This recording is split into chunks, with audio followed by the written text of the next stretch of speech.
And we are back. We're back, baby! Sorry for the break, ladies and gentlemen.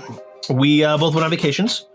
And I'll get more into mine in depth because it relates to what we're talking about today, which is, of course, The Shining and Dr. Sleep we're going to talk about as well. But the world wants to know the highlight of Hawaii. Did you see dinosaurs or what? No. No dinos. No dinosaurs, but a lot of the areas we were in, they're like, oh yeah, and they filmed the scene where they pushed the T-Rex pushed the car off the ledge right there, and you're like, that's amazing, that's really awesome. I only found out always afterwards. Bothered me in JP because it doesn't seem like there should be that drop there based on how the T-Rex comes out, of the fence, and then just a few feet forward, and then the car is tumbling. Yeah, I agree. That doesn't line up.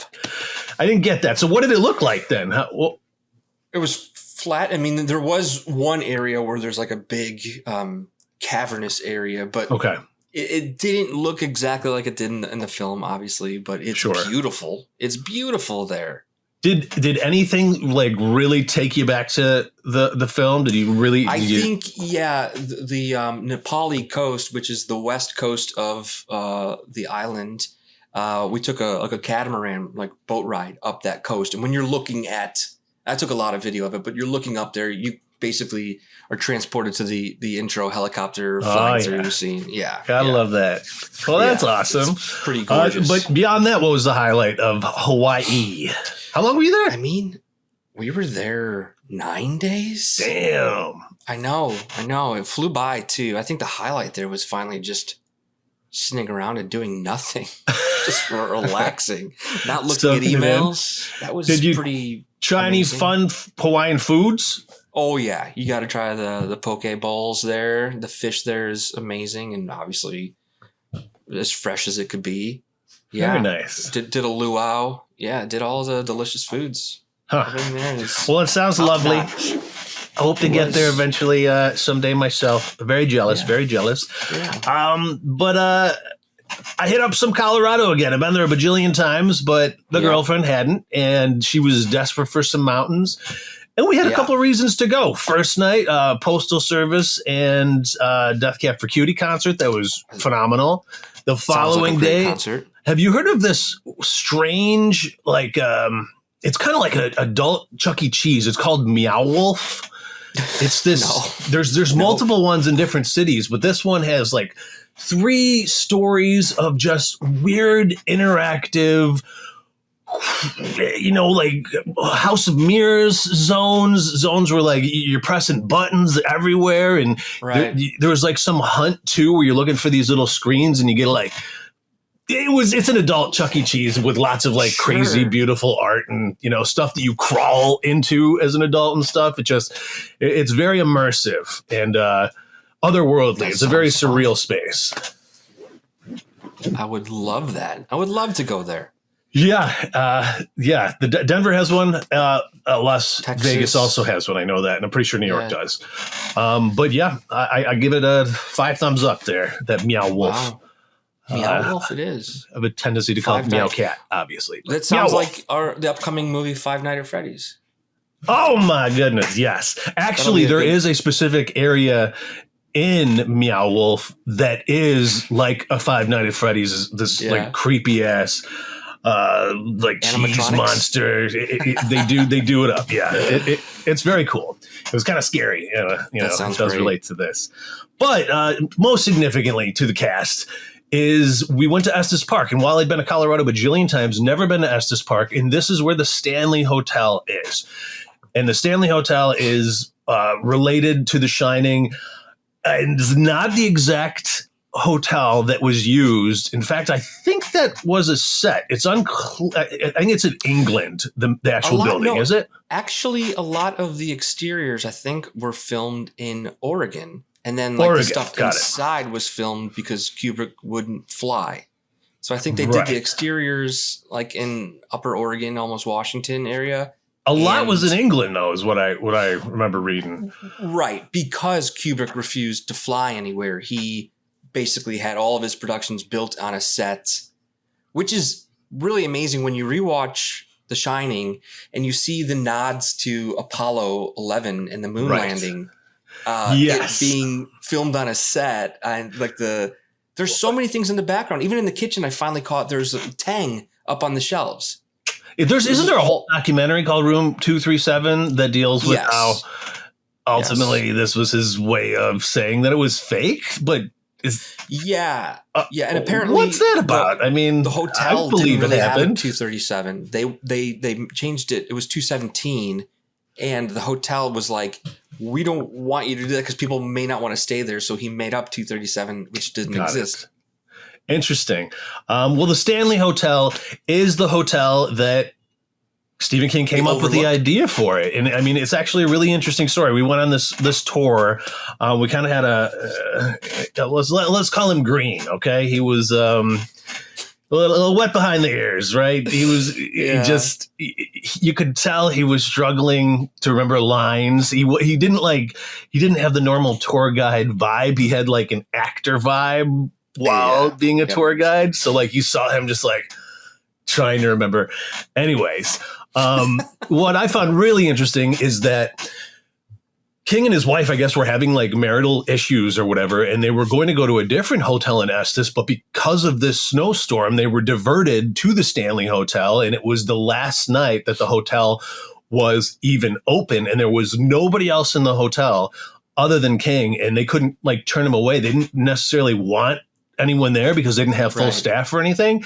So they did let him stay there, and then he had run of the entire hotel. Just imagine like Jack Nicholson is walking around all alone. This is where he gets the inspiration, and he did stay in room 217 in the Stanley Hotel. Right. And there's a little balcony there that you can see where it all went down. But of course, this is the hotel that they do use for the miniseries with that amazing actor from Wings. What's that guy? Steven Weber. Steven Weber, yes. Steven Weber. Huge Steven Weber It's fan. just so hard to live up to Jack Nicholson, you know? I do find it interesting that Stephen King does prefer the miniseries. Well, closer, truer to the book, right? Yeah, it's closer, truer to the book. It's just not half as beautiful. It's not half as scary. It's so much longer. But you're absolutely right. It is closer to the book. And the tele-series the scripts were actually written by King. So, of course, he's going to have bias to that. Yeah. You know much about the kind of strife between Kubrick and King when it came to this? Not in great detail. I know that King was very displeased with the direction Kubrick took it, which, that's probably one of the greatest arguments of all time because it's one of the most beautiful cinematic. The cinematography in The Shining is gorgeous. People, say it's one of the greatest horror films of all time, and I would agree with that. But King thought otherwise because it wasn't true to what his book was. And Kubrick took liberties and I saw an interesting interview with him and Letterman, like the year that it came out, within weeks of it coming out. Really? Letterman was kind of like bringing up the fact that is it everything you want? And he's like, well, it's just one of those things. You got to let your kid go. You know what I mean? Kill your darlings. Exactly. Baby birds will fly, Yeah. So I also found it interesting how Kubrick even came about wanting to do this adaptation. Apparently because he had so little success with his previous film in 1975, because of course The Shining was released in 1980. He did Barry Lyndon. Have you seen this? No, but Barry Lyndon is one of those movies that had a terrible opening and over time has become one of the most, cult favorites of just cinema in general. I'm ashamed I haven't seen it. There's a couple Kubrick films I haven't seen, and that there's no excuse for it. I'm going to have to get on that. But you're absolutely right. It failed at the box office. So I guess he just demanded piles and piles of horror books because he wanted his next one to be a success. Around this time, money's being made with horror more than other genres at this stage. And then, you know what? The Shining's the one that did it for him. I guess his secretary heard book after book just being whipped at the wall that he was rejecting at the time. But yeah, I mean, I got a quote here from him. Kubrick stated that there's something inherently wrong with the human personality and that there's an evil side to it. And one of the things that horror stories can do is show us that archetypes of the unconscious, and we can see the dark side without having to confront it directly. And of course, there's a dark side to the hotel itself. The hotel is a character. Yeah. The hotel's a character. Going off of that quote, I'd say that what the movie is about mostly is about alcoholism and basically a family being destroyed, which were very, very human, very human traits. Right. And of course, the domestic abuse issue. Right. That is actually, they kind of all over it in Kubrick's version, but I do find it really interesting that Jack Torrance's character in the book, I guess, and in the teleseries, he was a teacher and he beat up a kid. He beat up one of his students and he got fired. Right. And in the movie, they make it about him breaking Danny's arm. Right. But I think he still did do that to Danny as well. There was the jerk. Oh, okay. In addition to... It just happened, the reason he needed that job, because that really wasn't expressly put out there, I feel like, in the Kubrick one. Okay. Why was he looking for work? Right. So I found that really interesting that he does have anger issues too. And that did relate back to the alcoholism, which is played up, I think, more in the teleseries. You're absolutely right. It is central to Kubrick's, but they dwell on it because they had, 6 hours to do it. So they did. Right. But yeah, I actually, let me go back and talk a little bit more about this tour here at the Stanley Hotel. Yeah, please. Of course, there was no maze like we see in the film. But they do have this little gimpy one there for you. I guess so many people had gone there, demanded it. So they did put up a little maze. I tell you what, it was cool having seen the miniseries prior, because the hotel is beautiful. And like, you walk in there and you see the elevator that's really central to the scene. You could see the walk up. It's picturesque. And this kid, I tell you what, he really put on a show. It was one of those things, like, he had these punchlines, and he built to them. And then, like, nobody was laughing. And at one point, I kind of just started laughing because I'm looking at my buddy who I'm there with, and you could just tell he was having a miserable time. His girlfriend hadn't even seen The Shining. I don't know why they freaking even came, other than to hang with us. But it was pretty cool. And of course, they encourage you to, like, take pictures everywhere to try and see something. And then they build this lore around a certain spirit that lives in the caretaker's house. It was a little weird because they do pack like 10 people in these really small rooms. And there are a couple of replicas of some of the rooms in the OG Shining. So it's kind of weird. It's where the teleseries takes place. But then within this tour, they have remade the bathroom from Kubrick's, so it literally looks like, the bathroom with the creepy lady coming for Danny. And they actually had the bedroom as well that was replicated pretty good. I don't know. It was fun, but would I suggest it to anyone who's not a diehard Shining fan? Not sure. We did want to stay there, but it did actually. The place has kind of bad reviews for 350 bones. We were like, let's just go down the block and just do the tour. It doesn't have bad reviews because of the paranormal. It's just the staff. No. It's the staff, and there's no AC. That's really tragic. Only stay there during the winter, really. Yeah, no, it was an experience. I'm glad we did it 100%. And this goofball really, really kind of like made it with his ridiculousness. I saw like a young me in the kid. You know what I mean? It was like me and our College of DuPage days, or you're just trying to be extra hammy. You're on, and like everything's an audition. Yes, and then it's super awkward at the end. He busts out his QR code or whatever. tips. You guys can tip me now. It was so bad. You shouldn't have to like encourage people. People should want to do it. People were like, "That was great. We would like to tip you. Can we tip you?" And then you're like, "Oh yeah, actually, sure." No, it was super awkward. Please the only other kind of cool thing that they did have was somebody anonymously donated one of the axes from the original from the filming. And they had this thing in like the Kubrick filming or the miniseries? The Kubrick one. Wow. In the miniseries, they don't even have an axe. There's no axe because in the book he uses a croquet mallet. Oh, okay. And it just really takes away a lot of the menacing. I get what he was doing there because anyone who could stay at this hotel and is not not the caretaker is going to be pretty affluent. So croquet, you get that kind of satiric vibe going on with it. But when he's carrying around a croquet mallet, and it's Steven Weber, who I really think is a great comedic actor, and I've seen him in, what is it, the violin one or something?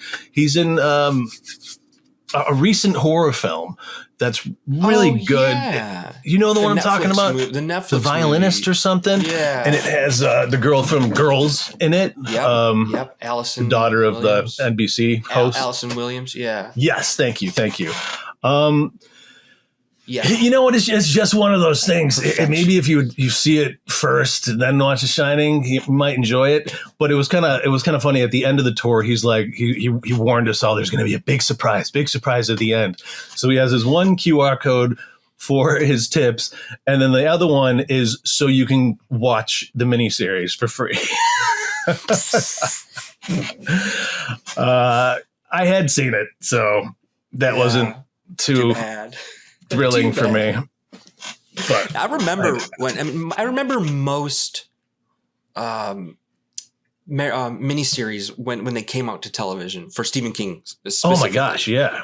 And I remember watching the first episode of that and I don't remember. I mean, I was maybe too young, not interested, and I'd seen the original, but this is like a side note here, but speaking of Stephen King miniseries, did you hear that there is going to be another Langoliers movie? What? Yeah. Oh my God! Like an actual movie, not a miniseries. Honestly, we were just talking about this over the weekend because that's my favorite, and they're so cheesy of all the miniseries. And I've actually read that short story too. It's so fun, and with all this stuff they're talking about now, I don't know if you saw this spoof, but that plane that disappeared. That's very Langoliers-esque. You know what I mean? Just vanished, and aliens, maybe talk about aliens in the next cast, but one of the other really noticeable differences between Kubrick's and the miniseries is there's no maze in the miniseries because there's no maze in the book. That is something that Kubrick decided, and to me it's absolutely iconic. Essential. Iconic. In the book and miniseries, instead of the maze, there are topiary animals that attack them.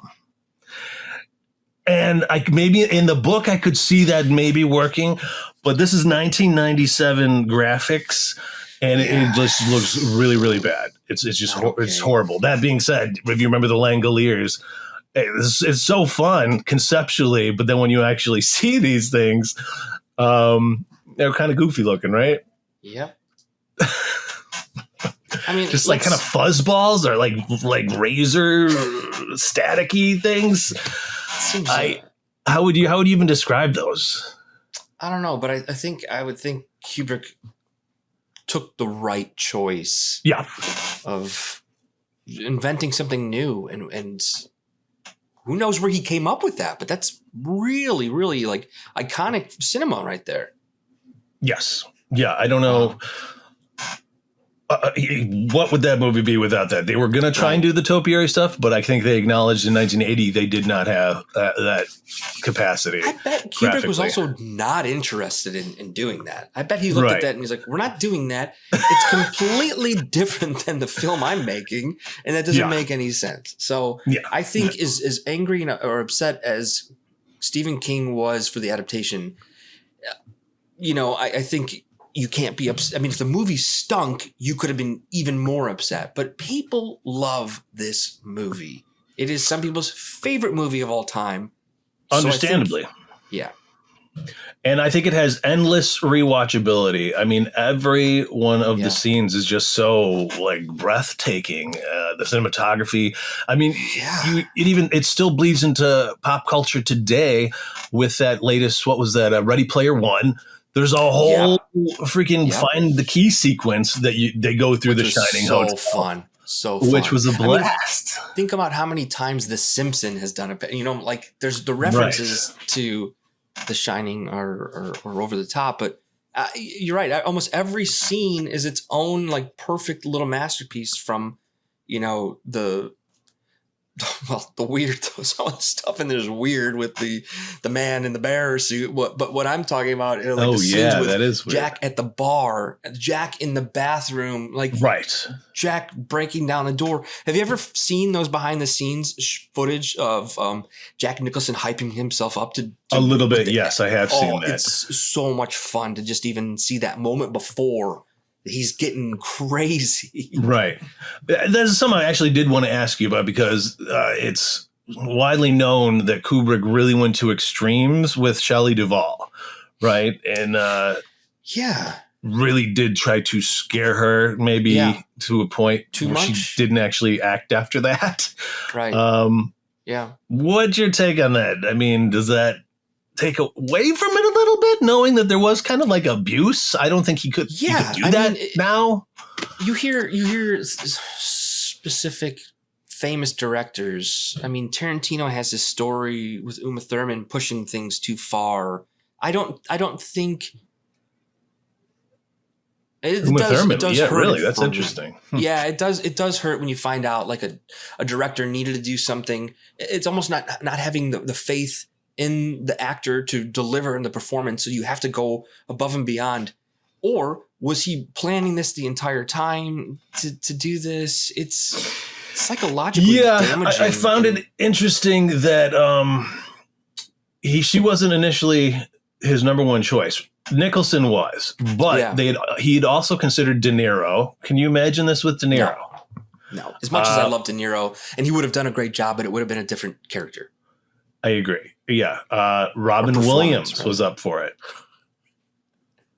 I just laugh at that one. We all know Robin Williams can act, but people didn't give him a shot with drama until much later in his career.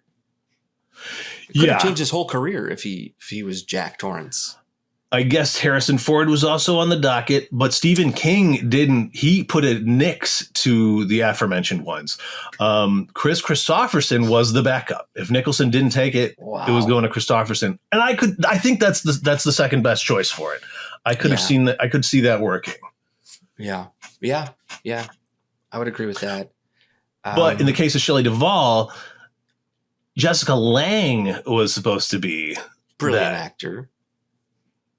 Do you think it would have been as effective? Because what I really like about it is how fragile Shelley Duvall does come off, and she doesn't seem like an actress. You know what I mean? She's agreed. Like, seems like a real person getting messed with. Yeah, she's almost us. You know, her character is almost us, as in, you know, watching things slowly unfold into madness. I thought she did a fantastic job. I don't know, you know, I just don't like when filmmakers make things unsafe. It should be a safe space to be a performer. Yeah, I agree. And I don't think he would have done that to Jessica Lange. I don't think he would be able to. You know, she's just too strong. I don't see that ever happening. He took advantage of Shelley Duvall's probably kindness. Is she related to Robert Duvall? I don't believe so. No. Okay. I don't believe so. Interesting. Do you know about the alternate ending that was initially supposed to be there? You know what? I would love a refresher. I feel like I have. It's just I'm glad they cut it because it ends so perfectly, if you ask me. But we get another scene where Wendy's in the hospital. She's on the bed, and the guy who runs the hotel, we see at the beginning, who gives Nicholson the job, is there like consoling her, and Danny's there just traumatized, and it's just kind of like, why? It's like the denouement Right. that wasn't necessary, especially considering Dr. Sleep, which I think we should maybe start talking about. Something I did hear was I thought I heard that in the book, the Overlook burns down in the original book. Yes. Okay. You're absolutely right. It does. Dr. Sleep's third act. Absolutely true. It burns down because Nicholson actually struggles with his demons to the point that he blows up the boiler to kind of like save his family versus trying to destroy them without any mercy. Right. But yeah, it does burn down, but Dr. Sleep would have been completely... That's what I'm curious about now in the book of Dr. Sleep as well, because as for those who've seen it, no, we go back to that hotel at the end of Dr. Sleep. And it's supposed to be basically the land, like as if, you're standing in what was the Overlook, and the place is still haunted, but these, the evil never really got to leave. It's just still there. So I think... Right. That being said... what's his name? Dick Halloran, right? Played by Scatman Crothers, and then played equally as awesome by Melvin Van Peebles in the miniseries. I got to say, that was probably my favorite of the casting in the miniseries.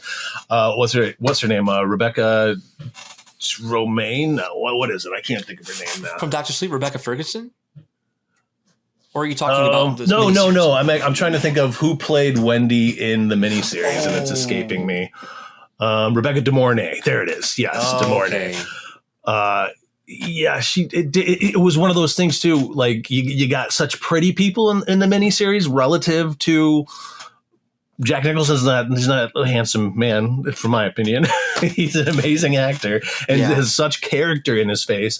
But of course, Steven Webb, he was a sitcom star, and Rebecca De Mornay. I can't say her name for the life. Rebecca De Mornay. De Mornay. De Mornay. Was definitely a different sort of league of casting. That didn't work. It didn't work. I didn't have any sympathy for her relative. I think that still happens a lot in Hollywood today, but especially the 90s. I don't think you had a lot of opportunities for character actors to play major roles. You had to be cover of the magazine good looking. Yeah. Not as exciting. Took away from it. And the kid who plays Danny, you'd recognize he was in Little Rascals. Goofy. He was goofy. Danny's solemnness in Kubrick's version is so good.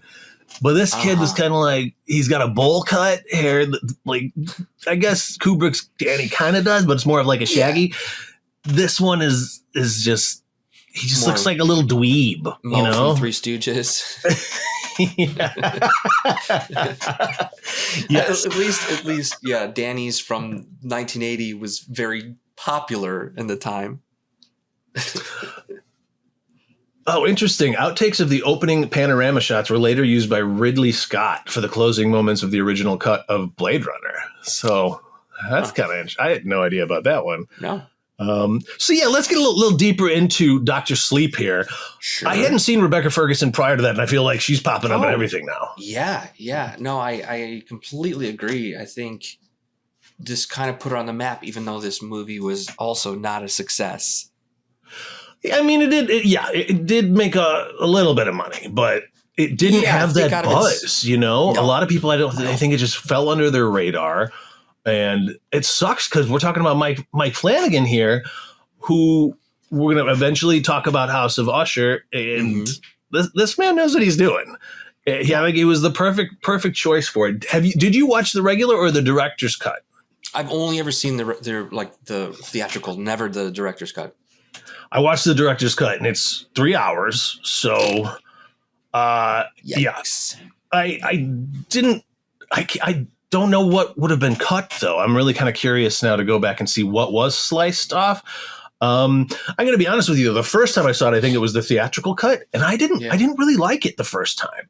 Watching the director's cut, I love it now. I actually have grown to really appreciate it. But for some reason, when it came out there at the end of 2019, right before the pandemic, it just didn't hit. I felt like it was a little jarring in the way that it moved. It bounced back back and forth from time, and then of course with our group called, what is it, the true knot. These vampire, they're essentially shining vampires. They have a really cool story, but yeah, they are essentially vampires sucking the life out of people because they can live for millennia. Right. You got Grandpa in there who apparently was there for the Coliseum and stuff, to see people fight in the Coliseum. So yeah, I do find that really fascinating. Here's a question though. We see Dick Halloran again with Danny outside of the hotel. So by that logic, they can leave the hotel because that is where he was killed. If we're running with the Kubrick's version, which I think we are, because in the miniseries, he doesn't die. Right. He's just hit a couple times with the croquet mallet and he's fine. That's really, that's what I'm really curious. What kind of diverges between the book Dr. Sleep and then the movie, right. Because Flanagan kind of, I feel like, had to appease everybody. And I know there's a pretty good job. There's behind the scenes footage, like Stephen King was on set for Dr. Sleep too. In this, awesome, this adaptation and then of course was pretty close to the book. He blows up the boiler at the end of Dr. Sleep. So we're getting that original ending that Stephen King wanted. So he was doing kind of like a service to Mr. King fixing things for King. What worked for you the most in this one?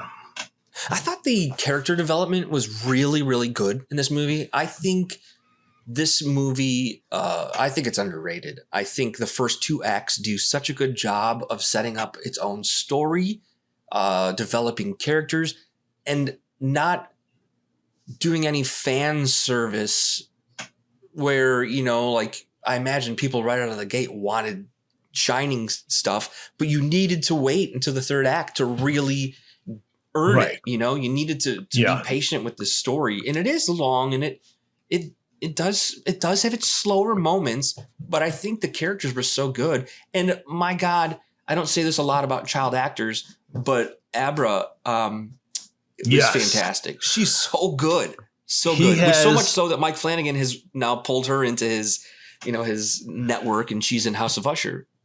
Yes, she's great in that one too. There's a lot of actually people in House of Usher. So many people were in this puppy. Bruce Greenwood, he's the AA, guy. Henry Thomas is Jack Nicholson in this thing. He's the bartender, and from the side, he looks so much like him. I know. The dead on, not quite as much, but I was impressed with how much he was able to pull that off. Henry Thomas has been coming out swinging lately. He's just amazing in Usher. I can't wait to talk about that. So did you, just backing up really quick, did you see Gerald's Game? Because this is another Stephen King adaptation that Mike Flanagan worked on first. And I love that movie. Carla Gugino. He's got Bruce Greenwood. He's got the actor who plays Grandpa, who plays the Moonlight Man in Gerald's Game. And I love that he brings actors around with him. He does such a good job with it. Yeah, he's got some awesome players that are working hard for him. And Gerald's Game is something we should probably talk about as well at some point. Because it's so underrated, it's so great. And in House of Usher, there's a little Easter egg that there's a TV on in the background, and there's Gerald's Game on it, like the Netflix titles there. Speaking of fan, Mike Flanagan added a ton of the Tower references in Dr. Sleep.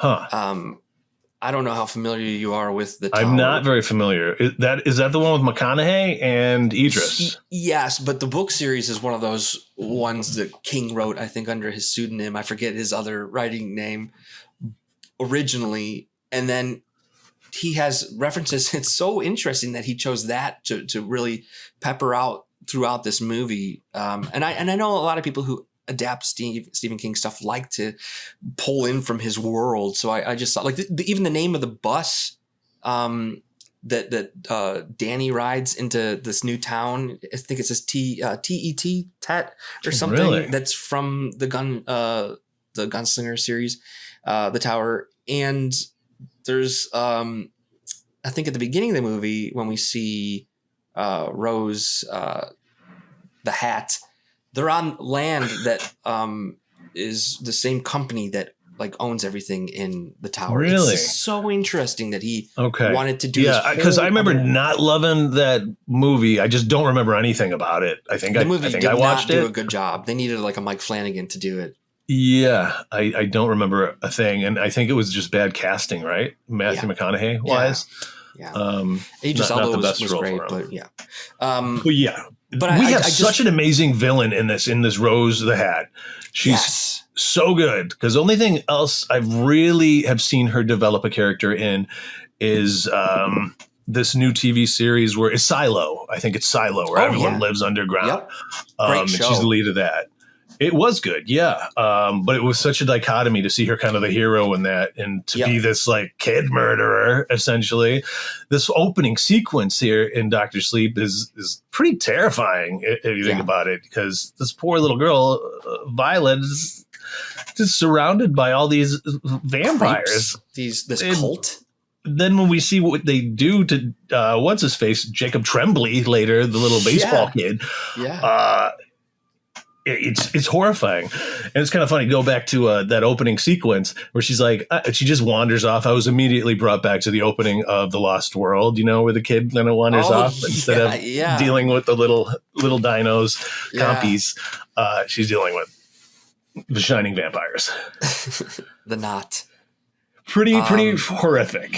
Yeah. I mean, what an interesting group of people that King created here, and I would really, really want to see more from it, even though this movie didn't do well, and they were supposed to do a prequel from this based off of Dick Halloran. They were supposed to do like an origin story for Dick, but I don't know if it'll happen now because this. I think maybe they could run with what's her name, Abra. And then could bring back Danny now as her Dick Halloran that's helping her along. Because at the end, she does mention, I was just talking to Danny. And we go on after this life. I was a little cheesy. I didn't need that. But I mean, I really think this story and this universe, because it spans from 1980 to the present, really would be good TV show material. Like you could do... I think there's so much going on, you almost need to.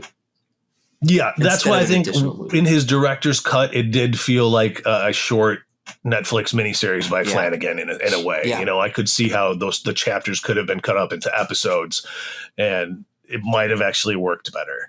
Because it's hard to ask somebody to sit for 3 hours of a film. Sure is. But to then bring it back at the end...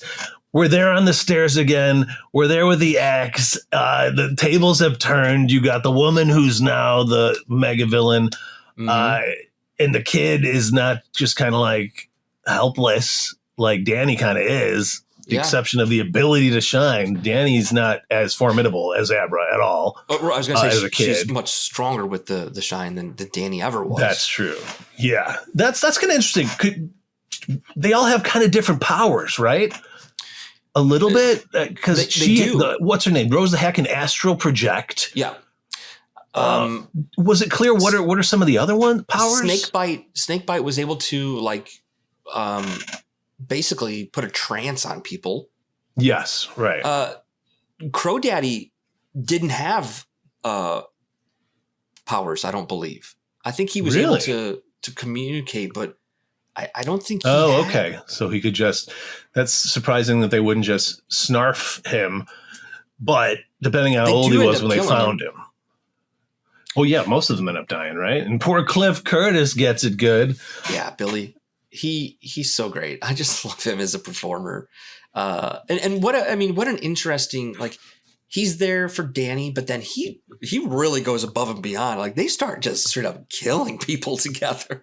They start picking off the knot with their guns.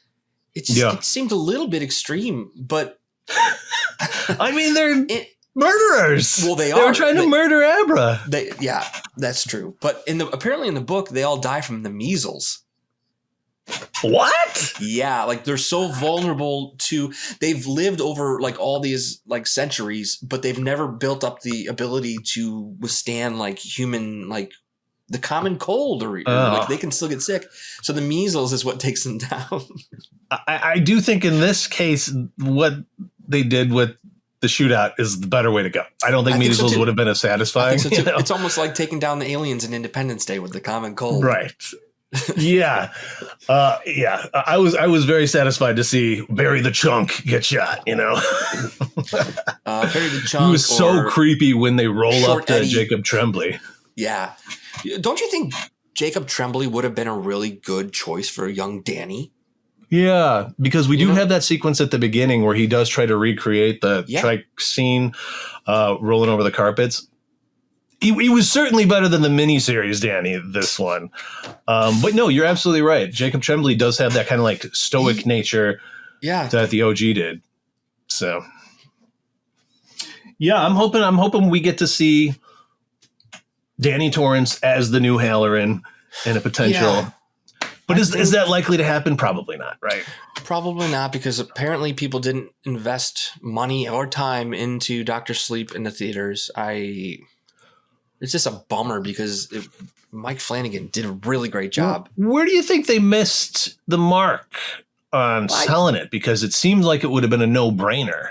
I think anything associated with The Shining had hit. I don't honestly think that they missed the mark. I think people had a really tough time swallowing the idea that there was going to be a sequel to The Shining after all these years. Okay. And it's not fair because The Shining has been around for 43 years, and it's like a classic. Right. And people really needed to realize this wasn't supposed to be like better than it. It was a continuation. But I'm curious. I think I want to go back and look at the commercial for it, the trailer, see what they were kind of emphasizing. Because I don't love the hat. I know that's part of her character, but it might kind of look goofy to people who aren't, open-minded. Yeah, if they really emphasize Danny being like a drunk and stuff at the beginning, maybe it just looked like such a downer of a movie. Sure. But I don't know for sure. I'm going to have to look at that trailer again. Yeah. I think that something they could have done better was explaining like the backstories of each of the characters from the Knot. Like Rose the Hat is from like Ireland in the 1890s, and she comes over to America. And then she spends all of her time, in the birth of America, basically creating this. Yeah. I would have liked to know more about that sort of thing. And I think that makes sense that she has this old hat. It's not just something she got at a thrift store. That would have made more guys. Sense. Yeah. Thank you for that. I didn't know that. That's good stuff. She was also supposed to be described as like one of the most beautiful people you'd ever seen. And I think it's really easy to like a cult leader. Yes. I mean, when you put it like that, the hat totally works. And the opener with the hat and the flowers and the magic hat made it that much creepier when they're luring in the kid to suck dry. Yeah. And there was good fight sequences too. Good. I loved when she was flying. She got like knocked out of Abra's bedroom, and just tossed and turned. In the grocery store when she's just blown back from the milk. Yeah. Yeah, I dug the effects as a whole. I think it's an unsung hero here. Yeah, they did some really cool stuff with Danny in his room, and like that room upstairs. They did some cool stuff in there too, and played with the mirror and like the red rum stuff, callbacks. Right, that's right. I thought they did a good job with that. I just think people need to maybe give this another shot. Yeah, I did that and I was pleased. I want you to watch the director's cut now because definitely I think it was way better from what I remember seeing the theatrical cut. I thought it was a little more minutes of footage and story that I need to. Yeah, because I don't know what they would take out, but I digress. That's our Shining and Dr. Sleep cast, isn't it? Yeah, that's that. Well, friends, don't forget to subscribe and share and do all the nice things for us. Do all the things for us. Edible arrangements would be nice. But until then, stay alive.